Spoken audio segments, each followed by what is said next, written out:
یقیناً مجالس ذکر کی برکات ہماری روحوں تک اترتی ہیں اور من کے میل دھوتی ہیں۔ حضور نے ارشاد فرمایا لکل شیء ثقالہ وثقالۃ القلوب ذکر اللہ، ہر شے کا زنگ کسی نہ کسی شے سے اترتا ہے، دل بھی زنگ آلود ہو جاتے ہیں، تو جب دل زنگ آلود ہو جائیں تو یہ اللہ تعالیٰ کے ذکر سے اترتے ہیں۔ ایک روایت میں آتا ہے دلوں کے زنگ تلاوت کلام مجید سے اترتے ہیں، اور وہ بھی اللہ تعالیٰ کا ذکر ہے، اور اس کا ذکر مختلف طریقوں سے کیا جائے اور اس کا نام مختلف انداز سے لیا جائے، یہ ساری وہ چیزیں ہیں جو دل کی میل کچیل، دل کی غلاستیں، دل کی گندگیاں اتار دیتی ہیں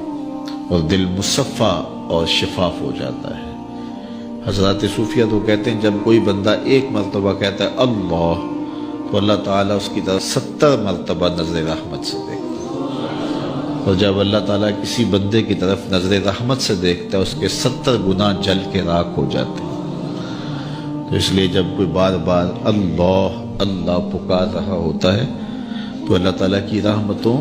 کے سائے میں آ جاتا ہے، اور جب ذکر کر رہے ہوں تو اس وقت مکمل یکسوئی کے ساتھ اس کی طرف متوجہ ہونا چاہیے، جس کو پکار رہے ہیں اس کی طرف یکسوئی کے ساتھ توجہ ہو،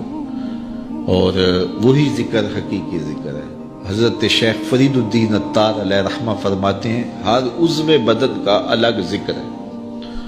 زبان کا الگ ذکر ہے، آنکھوں کا الگ ذکر ہے، کانوں کا الگ ذکر ہے، ہاتھوں کا، پاؤں کا، دیگر اعضائے بدنیاں کا الگ الگ ذکر ہے۔ اللہ کی نشانیوں کو دیکھنا یہ آنکھ کا ذکر ہے، استماع قول حق یہ کان کا ذکر ہے، قرآن مجید کی تلاوت کرنا، اس کا نام لینا یہ زبان کا ذکر ہے، دکھیوں کی مدد کرنا یہ ہاتھ کا ذکر ہے، نیک مجالس کی طرف چل کے جانا، مسجد کی طرف سفر کرنا یہ پاؤں کا ذکر ہے۔ تو مختلف اعضائے بدنیاں کا مختلف ذکر ہے، اور ہر وقت جو ہے وہ ذکر کے اندر انسان لگا رہے اور رب کی یاد کے سائے میں اپنی زندگی گزارے۔ یہ اس کی روح کی غذا ہے جو اسے باہم پہنچتی ہے، پھر اس کی روح مرتی نہیں ہے، اس کی روح جو ہے وہ شاد اور آباد رہتی ہے، بیمار نہیں پڑتی، روح کے اوپر زنگ نہیں چڑھتا، وہ پاکیزہ اور مطہر رہتی ہے۔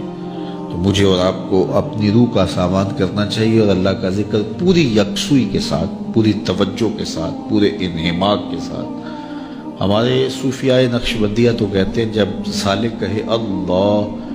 تو جب یہ بندہ پکار رہا ہوتا ہے رب کو، تو رب بندے کی پکار کو سن رہا ہوتا ہے۔ یہاں ایک سوال بھی کیا جاتا ہے، کچھ لوگ ذکر مجرد پر یہ بات کرتے ہیں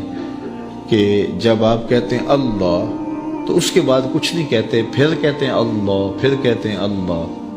تو جب کسی کو پکارا جائے تو پھر اس کو غرض بھی بتائی جاتی ہے نا، آپ مجھے آواز دیں، میرا نام لے کے تو میں متوجہ ہو جاؤں گا آپ کی طرف، تو پھر آپ مجھے کچھ کہیں گے نا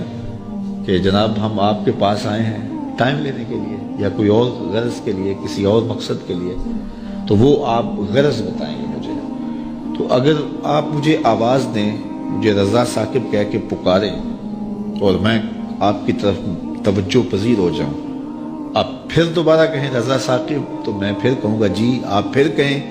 تو 2-3 بار کے بعد میں اکتا جاؤں گا کہ میاں بات بھی آگے کرو، مجھے پکار رہے ہو بار بار تو بتاؤ کیا کہنا ہے۔ تو کچھ لوگ اس پہ قیاس کر کے وہ کہتے ہیں جب پکارا جاتا ہے اللہ تو اس کے بعد تم اپنی غرض ہی بیان نہیں کرتے، پھر کہتے ہو اللہ، پھر کہتے ہو اللہ، تو کچھ کہو بھی نا۔ تو ہم اس کا جواب یہ دیتے ہیں کہ میں اس لیے پوچھتا ہوں کہ میاں کس لیے مجھے آواز دی ہے مجھے پتہ نہیں، اس لیے میں پوچھتا ہوں۔ لیکن جب بیٹا، بچہ ماں کو کہتا ہے امی، تو ماں کو پتہ ہوتا ہے اسے دودھ چاہیے، سردی لگ رہی ہے اسے لحاف چاہیے، اس نے واش روم میں جانا ہے، اس کی کیا ضرورت ہے۔ ماں کو پتر کی ضروریات کا پتہ ہوتا ہے، بیٹے نے صرف اتنا کہنا ہوتا ہے امی، آگے امی کو پتہ ہے اس کو کیا دینا ہے۔ تو بندے کا رب کو پتہ ہے اس کو چاہیے کیا، بندہ کہتا ہے اللہ، رب کو پتہ ہے میرے بندے کو کیا چاہیے، تو آگے کہنے کی ضرورت نہیں ہوتی، رب ساری جھولیاں بھر دیتا ہے اور نظر رحمت سے نواز دیتا ہے۔ تو ہم ذکر میں اس کی توجہ مانگ رہے ہوتے ہیں، تو ہم اللہ کہیں تو قلب لا کھیلتے ہوئے دل سے کہیں تو برکات نصیب نہیں ہو پائیں گی۔